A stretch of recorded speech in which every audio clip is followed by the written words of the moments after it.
You're listening to the Hello World Podcast, number 50. My name is Sean Wildemuth, and I'm your host. The Hello World Podcast is where you can hear from some of your favorite developers, authors, and speakers about how they got started in this business and the decisions they made along the way. We go way back to their first computer, their first code experience, and their first job. Here at the Hello World Podcast, we've decided not to have a sponsor for the podcast.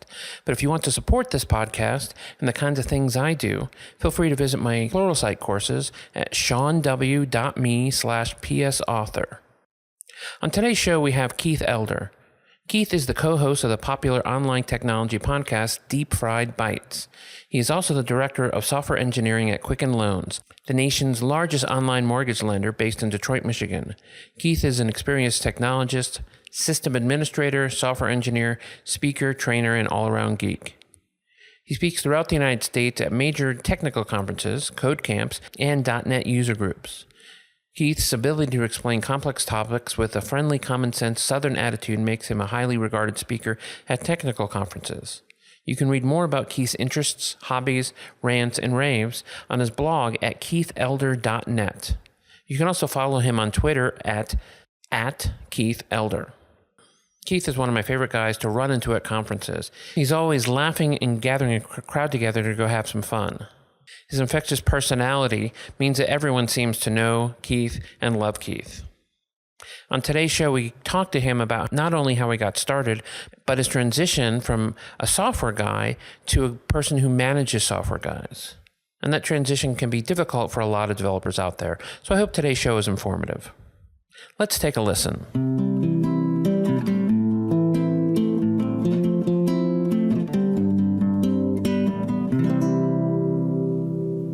Well, welcome to the show. I have Keith Elder with me today, who I'm really excited about having on the show. He's had me on his Deep Fried Bites show a couple of times, and that's always a good time. How are you doing today? Hey, Sean, doing really good. And you're in Hattiesburg, do I have that right, Mississippi? Hattiesburg, Mississippi. You are correct, sir. You've kept on trying to get me to make the long trek all the way down there, and I never did, and I still feel guilty. Well, it's sunny most of the time, so it's not as hot as Georgia is. And the beer tastes better down here. So Really? Yeah. I just assumed all of Mississippi was dry. Did I have that wrong? We just actually started having microbreweries. You know, a lot of the other places, in the country have them, but we started having some here. There's a really good one here called SoPro, or Southern Prohibition is the name of it. It's really good. That's a funny name. Yeah, that's a funny name. So, as the nature of the show is, we want to know how you got started, that first computer you got as a kid. And so let's start there. Did you have a computer as a kid, or is this something that started when you started working? Do you call a Sinclair 1000 a computer? I don't know. Many people have. So yes. Was this something you got as a kid, or? Yeah, I got that. My mom got it for me for Christmas. She didn't really know what she was buying. I think she bought it from Radio Shack. I think that's where they were at. And you had a little, it was like all a keyboard and thing. It had a little module thing, if I remember, and you plugged it into the RCA jacks or whatever in the back of the computer. So the TV was the screen. And I understood absolutely nothing of it. And I think I wrote a couple little things and played around, but, I didn't have any of the extra, memory or modules or extra things to go get with it or whatever. And it's funny because I was with my mom during Christmas at Disney World, and we were sitting there eating lunch, and she said, I guess that first computer I bought you really paid off. So it's funny that she actually mentioned it the other day. And you didn't do a lot of programming on that. At what point did you start to become passionate about development? Well, you got to understand that I grew up in Ripley, Mississippi, and I was one of 4 children. My mom was a school teacher. My dad was a Pepsi-Cola salesman. So having computers just wasn't part of our life. Sure. I spent a lot of time growing up on a farm. We spent more time, slopping chickens and feeding hogs and all that kind of stuff. We raised most of what we ate to make ends meet. So, money was tight. My parents, I didn't grow up having anything that I, wanted for, but I went to college for 1990. So now I'm dating myself. So I started college in 1990, and, all we had back then was like these really cool Brother typewriters, that were a few $100s. So you got one of those, and they were pretty cool because you could type, I forget how many words you could type into it. And if you mess something up, you could go back, and then you could say print, and it would spit it all out. So you wouldn't make so many errors, right? Oh, nice. And that was our computer back then, or an HP calculator or whatever. And I'd go into the library, and they would have these Wise terminals, there. And I don't really think much about it. Yeah, the old green screen connection to some bigger mainframe or mini computer somewhere, right?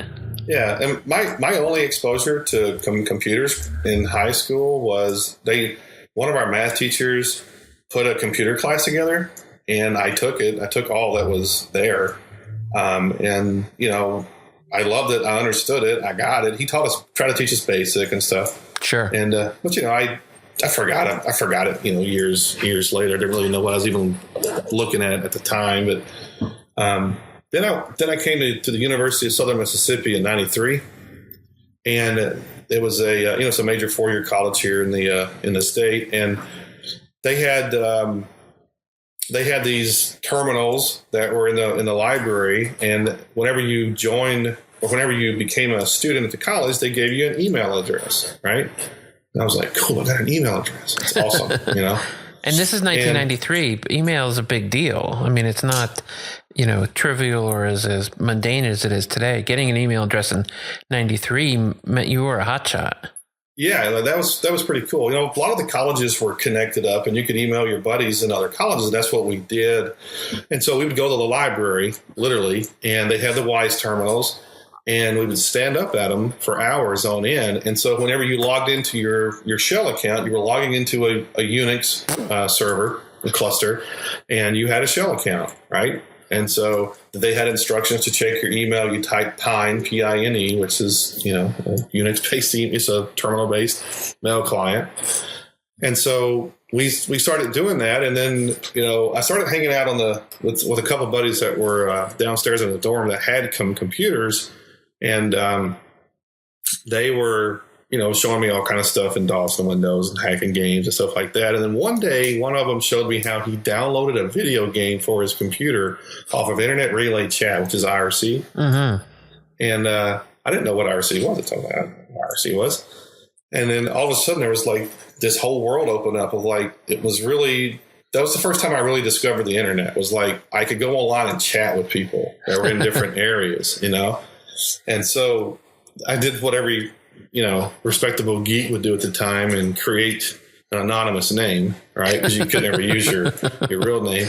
So for some reason, I just came up with this name called Zorka, Zorka. And I just thought it sounded cool and it was short, right? I could type it. So pretty fast. So I was Zorka on IRC for a long time. And so me and all my buddies, you'd be sitting at the terminal checking your email, and somebody would pop in with a talk, right? So there was literally a talk command, and you would sit there and you could chat and stuff. And my now wife would be somewhere on campus, and she'd see me logged on. She would chat at me, we'd sit there and talk. She thought it was the coolest thing ever, right?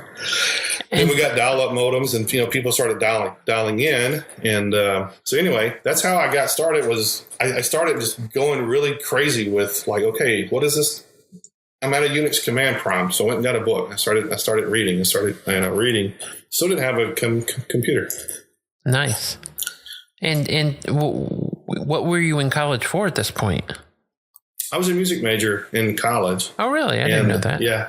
And I spent so much time on the computer stuff that my professor at the time called me into her office and was like, I think you need to change your major. She's like, you're just crazed up about all this computer stuff, and so much. And I said, no, I'm going to finish what I started. But I started taking computer science minor classes during the summer. And I came home for Christmas and talked my mother into buying me a computer. This was 94, I guess, or fall of 93 or 94. I can't remember. And that's when I got my first computer. So the first computer wasn't good for you in college? The what was it, the Timex Sinclair? Is that what you said it was? Yeah, it was a little outdated at the time, don't you think? Well, by this time, there were 486s. So my first computer that I actually owned, that my mother gave me for Christmas, was a 486 DX75. Oh, you had a DX. That's impressive. Mm-hmm. You had the coprocessor. I mean, you had to have the DX, because so that was my first computer. I think it had, I don't know, 8 megs of memory, 400 megabyte hard drive, something like that. Wasn't bad, and it was custom built. So I had a guy out in Purvis, Mississippi, built it because I wanted a custom computer. I didn't want like a Packard Bell. Back then, Packard Bell was really big. You could walk in and buy them, right? But I wanted to be able to swap things out. So I was really digging the hardware side. And for like 3 months, I sat there in my dorm. I had this computer. I would sit down with a bag of hot Cheetos and I would go through the entire DOS prompt, right? Like every command, like I knew everything. I knew every switch and command and all kind of stuff. People would be like, hey, how do you zip up floppy disk and span across whatever? I'm like, it's PK zip minus R ampersand, blah, blah, blah, whatever. I just knew all the switches, And so I was doing that. And then one day I finally said I had learned as much as I could learn because, I wanted to keep this new computer. I didn't want to break it, right? And then finally one day I just said, I'm not going to learn anything unless I break the damn thing. Sure. So I went and I just formatted C:. I had no Windows on it or no DOS. And I said, okay, I'm going to start from scratch. And I put in my DOS floppy disk and just reinstalled the operating system from scratch, right? And just tried to figure out what was going on. And then from there, it grew into, okay, well, I'm tired of DOS and Windows. And then Linux was coming out. It was brand new, And so I went into the lab at college. We had, high-speed internet. And I built 40-something floppy disk and downloaded Linux on them. And I installed Linux on it. And I ran Linux for until I found my true love at the time, which is OS 3 Warp. Wow. IBM. You're one of those. I'm one of those. And then so I dual booted Warp and Linux for a long time. And all during that time, I was, starting, because we had a shell account, we could have a web page, right? And so you go in, you did Perl and C, for CGI bin stuff. So I was playing with that stuff. And just sort of I was doing a lot of hardware at the time. I was building computers. I got a job at the college. Funny story. So I'll give you this story. One day I had saved up like $50 to buy this Linux Unleashed book. Okay. And if you've ever seen those books, they're like, 1,000 pages. These things are like crazy. I mean, they're like huge, right? And, so I saved up all of this money. I had another book I bought called Running Linux by Matt Welsh, and it was like my Linux Bible. It got me really started in all that kind of stuff and scripting and this, that, and the other. And I was going through this Linux book, and I came across some stuff one day, and it said type start X, STARTX was a command, right?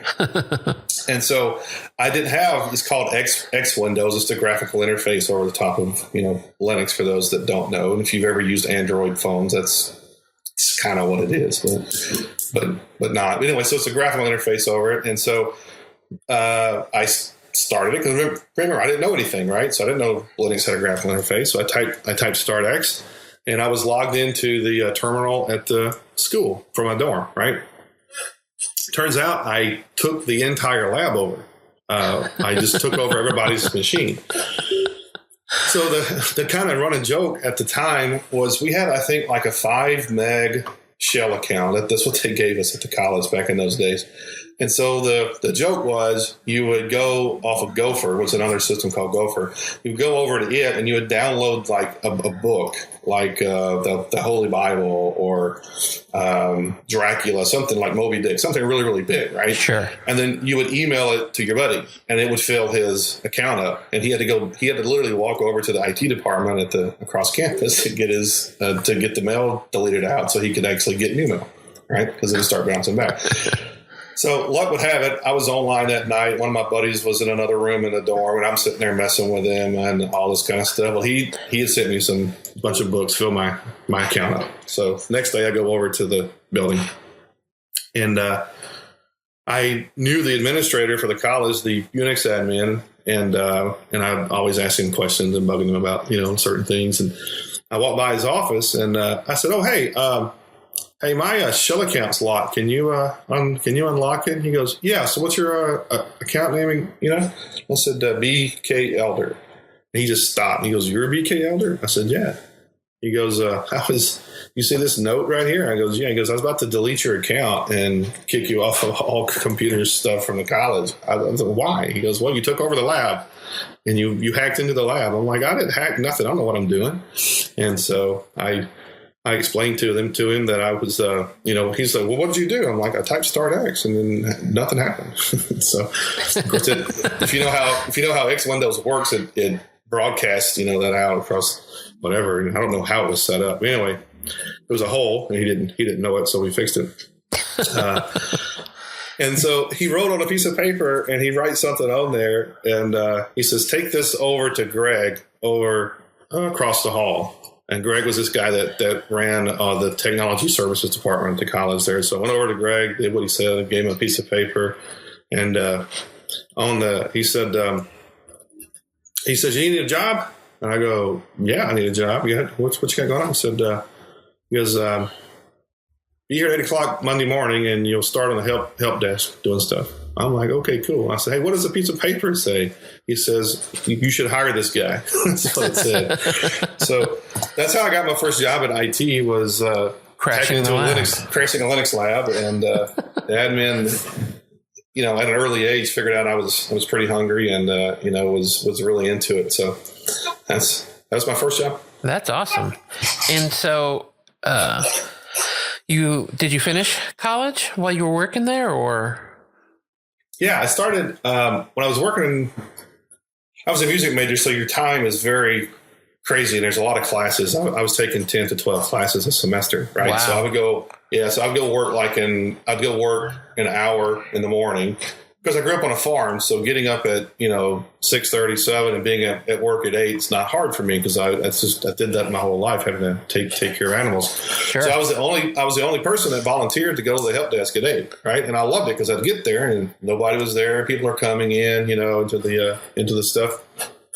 And I actually got a raise one day because I was the only guy there. It was a Friday, and this lady called me, and she was in an absolute panic. I remember, so I was at the help desk, and all we did was basically go in and reset passwords for people's shell accounts, or we answered technical questions. And, "Hey, my floppy disk doesn't work. Can you guys come and replace it?" We'd create a ticket, send somebody up in the afternoon with a golf cart, and they would, swap out a floppy drive. So, well, let's be honest. What you really did was told them to restart it, right? I mean, isn't that what the help desk does?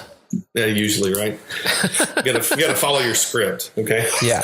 So another funny story was I was in the help desk. I forgot how long I'd been working there, but I was kind of coming into my own and kind of figuring out that I really liked doing this kind of work. And phone rang at like 8:01, and I answered the phone. It was this lady. She was over in accounting. She was extremely panicked, and she goes, "We cannot print payroll, and it's Friday, right?" And so I went in. I'm like, "Hey, Greg, so-and-so from accounting, they can't print payroll." He said, "Okay, grab a thing." He said, "I'll man the help desk. You run up there and see if you can fix her computer," right? And so I went in, and it was like people started clapping because I walked in the room. Right? It's like I was this college kid, but they're like, "Oh, Keith's here to fix it." Oh, everybody's clapping and stuff. So I go in her office, and she's like, "I can't get the floppy disk at whatever," and it was at that moment I did one of the smartest things I had done, at that time. Was my mother and my father always told me, "Hey, don't make people look like idiots, be nice," right? And so I looked at her, and she had one of her teammates was in there, and I said, "Can you ask her to step out while we look at this? I just need a little time to think for something." She said, "Sure." So she stepped out, and I closed the door, and I walked over and I grabbed her. I said, "Okay, how are you putting the floppy disk? What are you doing?" And she went to stick it in, and I grabbed her hand. And I said, "Okay, stop right there." And I turned her hand, 90 degrees or 180 degrees, and then shoved the floppy disk in. So the only problem was she was putting them backwards. Right? And I said, let's wait a few minutes. I said, I think that's the problem. Let's wait a few minutes. She said, oh my God, I'm so embarrassed. I said, it's okay. I won't tell anybody. It's fine. Until now, I mean, now, you know. Well, now she's gone. She's going to find out. I can't even remember her name, so it doesn't matter. Right? But the next paycheck, I got a raise. Oh, nice. I never heard how or when or what, but I got like an extra $1 an hour in my paycheck. Wow. So, sweet. You know, stupid help desk story. That's what you get for helping the payroll department. I think we know exactly how that happened. There you go. So at what point did you start working in development? Was this something that you started out of college or? So I started doing the development stuff in college. You know, they were teaching us basic and Pascal at the time. Pascal was, you know, really big. And then once you got above Pascal, you started taking C and stuff. So I basically learned really early that whatever they were teaching, they were 10 to 15 years behind. Right. You know? And so I took the mindset of, look, I just want to get enough basics and foundational stuff. I can teach myself this stuff. I just give me a book and let me go.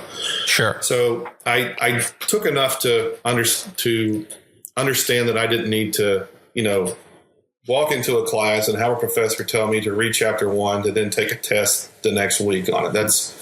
I just find that completely pointless. Sure. I still do. Most of college to me is still completely pointless, even though I have a degree and all that stuff. But anyway, so I started programming because I was a music ed major. And so I had to, as part of getting a degree in music ed, I had to go teach, right? And so whenever you teach, you need to track grades. Okay. And so the first thing I ever tried to write was a gradebook program and track all of my grades and stuff with it, you know? And I did that just as a learning thing, just, you know, have it on my own and whatever. And I had grand, glorious dreams of like shareware was really big back then, right? You know? It was. And you would put stuff out on, you know, some website or some whatever, and people would download it, and you would, you know, have them send you money. So I had all these grandiose ideas of selling this really awesome gradebook program. And I realized that was cool, but the internet was just blowing up. I mean, I was watching things unfold right in front of me. You know, I was there when Netscape 1.0 was released, and I was running it on a Linux machine in a lab, you know, and, you know, Yahoo was unfolding and Google and all of that kind of stuff. And I was just really into that. But I was really good at the hardware side. I had done a lot of stuff in the hardware. So when I was working on this help desk, I would go out to these professors' studios, right? Or their offices, I guess you would say. Sure. So I would go out there and they would, you know, have me upgrade their computer. Well, then they would say, hey, can you come to the house and upgrade my computer? I want to be able to get online to the library from home. And so I started doing that on the side, and I made a lot of money doing that. And so when I graduated and I went to school, I was doing my first job was a band director. So I was a band director for six months in Louisiana. Then I got married and moved to Michigan, and I wanted to try to find a job. I just got married. I wanted to, you know, provide for the family. And so I was going to do what I had the degree in music, and I was still going to work on this IT stuff, you know, over there, because I figured I really liked it. And it turns out when I went to Michigan, I couldn't do IT stuff. There was no network of people. This was 97. Okay. Sure. So 1997, I started working for a company, and they're still around, called affordablecomputers.com. And I was the first full-time employee there, and I built the company because I was so good at all the hardware stuff. I knew the market. I knew how to do all the upgrades. I knew how to find the drivers and all the installs and, you know, all of that kind of stuff. That whenever I got hired at the company, the owner came to me and goes, I want to sell this stuff online. And I said, sweet, me too. Right. And so that was the start of, okay, Keith's going to be a web developer now. right? Sure. And that's really how I got started. I started building the back-end infrastructure, the website for affordable computers, and did that for several years. And during that time, Sean, you got to remember that my wife's a pianist. She's a really good musician. I'm not the best musician in my family. My wife is. She was getting her master's at the University of Michigan and her DMA at the University of Michigan. So during that time, I would go work at Affordable Computers, and I was, doing a lot of the hardware stuff. I was running, basically helping run the company. And then I was also writing, software. And then at night I would come home and I would just write software. So my wife would say, please stay up with me. She'd be up to like 2 a.m. studying. Right. Right. And so we had a little office. And so during that time, I stayed up with her. And as much time as she put into doing her master work and doctoral work, I put in on the side doing the same thing in programming and hardware. So, and actually a lot of networking at the time. I was really big into Linux and Unix and, servers and, setting all that kind of stuff up, Apache and all that. So. And what were you doing the web development in? Were you working with CGI and Apache? Were you? Yeah, I started out in CGI and Perl. That's what I knew in college, right? So sure. That's what I went with, and then migrated from Perl over to PHP, pre-hypertext processor, or people who hate Perl, I think is another acronym for it. So I started doing I thought it was pretty horrible programming. Do I have that wrong? Yeah, people who hate Perl, I think that's the best one. So I started doing that in PHP 2 and then PHP 3. And it was really much, much better than writing stuff in Perl. It's much more productive, easier to debug. It's still a scripting language, right? And I started doing that, and we rewrote all of the affordable stuff, doing all of these EDI transformations from these different manufacturers and vendors. I mean, we're pushing stuff out. A lot of people may remember PriceWatch. I think PriceWatch is still around. Yeah. I was pulling all these different data feeds from Tech Ingram and Tech Data Ingram Micro, and I was pulling them into our accounting system that we had purchased and set up, and doing all these imports. And then I had a whole team of guys taking pictures, writing up all the specs and details, and putting them on the website. Like I had all these college kids that were doing all this stuff, right? Wow. And then we would pump all of that data over into PriceWatch, right? And we would take a flat markup, throw it into PriceWatch, and then we would drop ship it from the main distributors, and all that was, great. And we started building computers and all this. So having to build a shopping cart that interfaced with our back end systems, and it was all real time data. This is a mom and pop shop, right? But yeah. we were pretty, I would say, we're pretty kicking butt on it,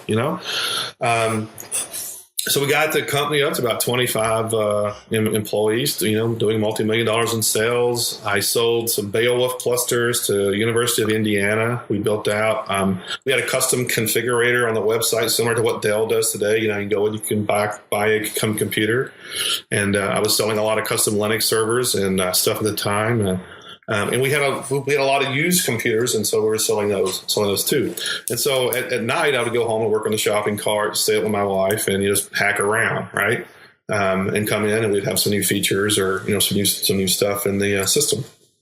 And then after a while, I got burned out of that and stopped doing it. And then I joined a company with a couple of really sharp guys over in Ypsilanti. The company was called Tap Internet. We were a consulting company, right? So we went out and we're going to build people websites. I had so much experience in all of this EDI and all of the marketing and all of the internet stuff around shopping carts and all that kind of stuff, and building an online presence that I just rode right into this other company,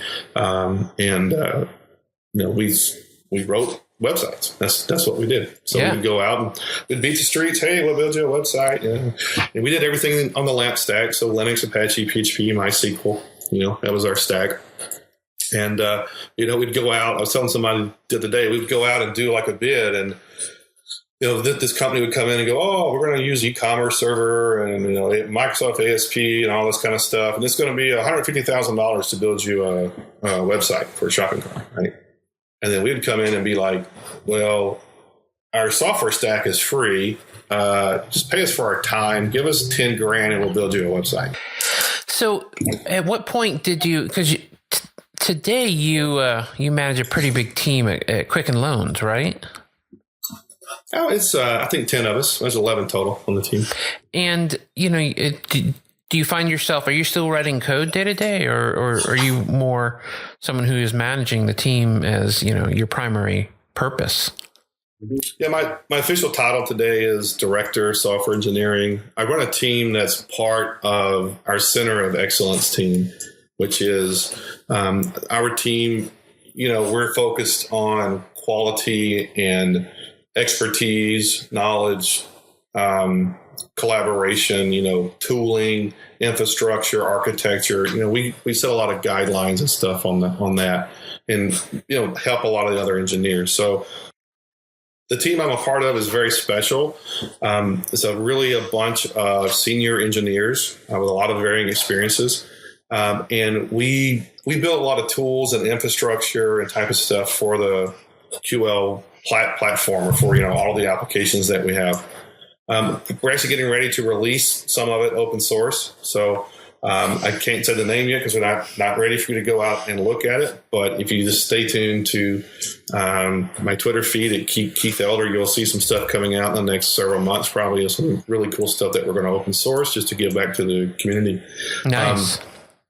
So I've done a lot of different things there, Sean. That's where I'm at today. So to answer your question, I don't get to do a lot of coding today. I'm not building systems anymore and sitting there coding, 8 hours a day. I would love to, but I think my skills are better utilized, helping do larger types of things, managing the vision, managing the other team members, being sure that they're taken care of. We have a philosophy that we call it at QL. We call it servant leadership, right? Where leadership there is really we're there to serve our team members and help them grow and be sure that they're doing the right things and that they're headed in the right direction. So I spend a lot of my time doing that than coding these days.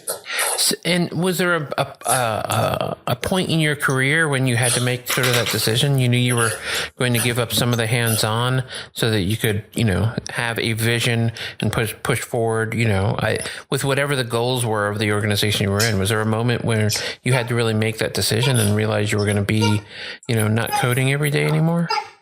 Yeah, there was. I can remember the exact day. I could probably go to my blog and find the exact date.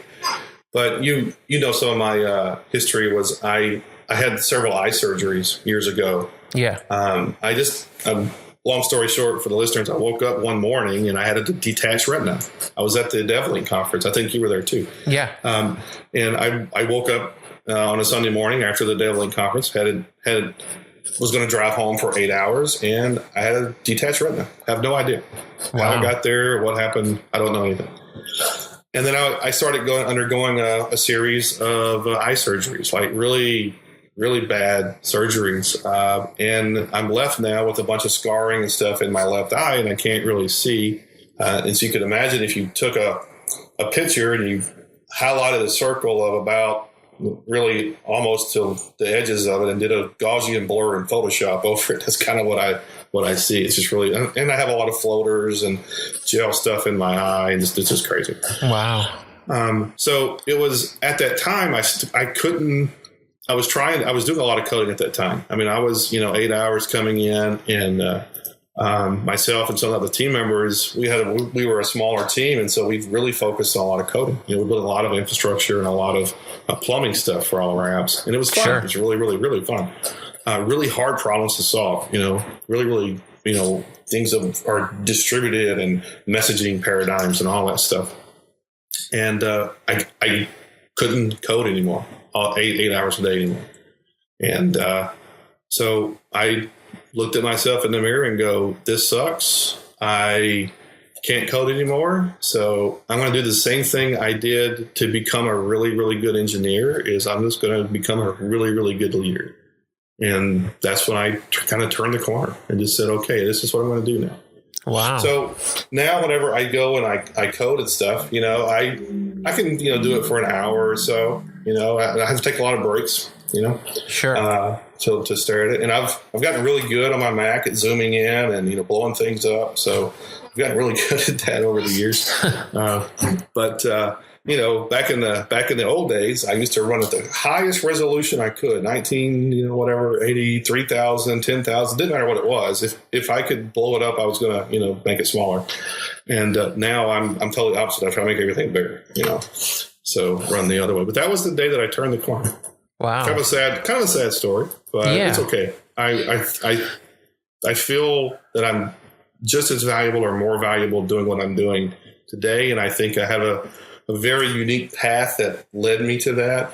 Having done a lot of sales, communicating with people, I enjoy, and as an educator, that ties into mentoring. And I love that stuff. I love teaching, right? And so I focus my time on, talking to other engineers in the company. They're not on our team, but if I find a young talent, then I'll go and invest some time with them and just say, look, I want to be your mentor. Can I do that for you? Will you let me, in your life a little bit? And because I really value what you're doing and I want to help you grow, and so that's kind of where I'm more focused. It's kind of that more outward focused and more inward focused. Sure.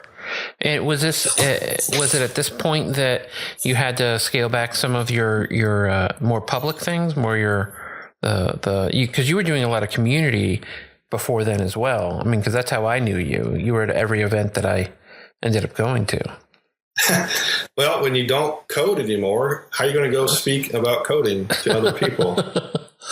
It sort of backs it around. But now, so I kind of focus more on the soft stuff now. There's a lot of engineers that still suck as human beings. They're really great, coders, but they're not really great human beings. And that's my words and my opinion on some of them. But there's always something we can do in a soft skill sense. So I tend to focus more on that. Like one of our gentlemen on our team organizes the Kalamazoo X conference. His name's Michael Eaton. And so Mike invited me to speak at Kalamazoo X last year. And I just gave a very simple talk on simplicity, like just simplifying your life, That's getting awesome. getting rid of all the crazy stuff in your life and, focusing on what matters. So, and of course, a lot of stuff with, leadership and those types of things. I focus on. I love what I do, Sean. I wouldn't trade it for the world. I mean, I made a decision because I had to, but I think things happen for a reason sometimes. Sure. And I know that I've impacted just as many people's lives doing something different than if I was sitting there writing code, all day long. Absolutely. Well, this has been a great story. I didn't mean to force you to end it on a down note, but I think that what you're doing now is really interesting, because I think that's a trajectory a lot of people end up doing in their career as they get older in this profession. There's sort of, there's two ways people can go. They can become sort of a niche developer that, they're really knowledgeable about this tiny little piece, or they tend to go into more leadership positions. Now, yours wasn't one necessarily by choice, but I think a lot of people out there are on that fence of, what do I do? Do I continue to just invest in coding 8 hours a day, or do I try to, expand those skills? So I think the story is one that's crucial for a lot of people, even though, the reason for yours is honestly a little different, maybe not what most of us would hope for. And I think that's fine. Leadership is not meant for everybody. No. And it's just like coding, being a software engineer is not meant for everybody either. I tell people, do things that you're good at, do the things that you have a demonstrable talent in, right? And,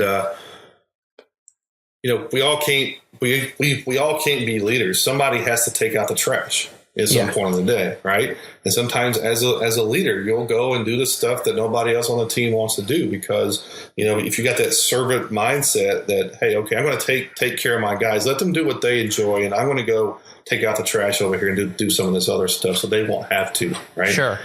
That's a very rewarding thing. I've seen, numerous team members that have come into QL, and they've joined the team and they've gone on to be leaders. And that's rewarding. That's fulfilling for me. It's like, I don't have any children, but if I had children, it's like you're a proud papa, right? Yeah, absolutely. And so I have that. That's kind of where I'm at. I'm more interested in, growing other people that I'm interested in growing myself, because there's a lot of stuff that I've learned over the years, just, in whether it's communication, whether it's, distributed systems. I don't need to code to tell somebody how, look, I'm going to teach you how to do it, and then you can go be the rock star, right? Sure. So just pay it forward. Is that a good thing? Passing it down, handing of the torch, I guess you would say. Yeah. Absolutely. And I'm fine doing that. I love what I do. Yeah. Well, and from my experience with you, certainly mostly at conferences, I think that's something you have a gift for. You lead pretty naturally, which is one of the things that I was always impressed with when we would talk. Was you can command a room, whether it's at the bar at the hotel or in front of a conference. There's people want to hear what you're saying. No, I appreciate that. I appreciate it. I'll. What's your PayPal account so I can send you that check? Oh, come on, you know it. Well, thanks so much for doing the show, and this has been a really interesting story. I appreciate you taking the time out, and enjoy, I guess, the muggy heat of Mississippi as it's going to be soon. Well, I guess it's January. Soon is a relative term. We had this big yellow thing in the sky today. It was weird. Wow. That's this time of year. It's crazy talk. Absolutely. Absolutely. Well, we will talk soon. And thanks again for doing the show. Thanks again, Sean, for having me on. Appreciate it. Great.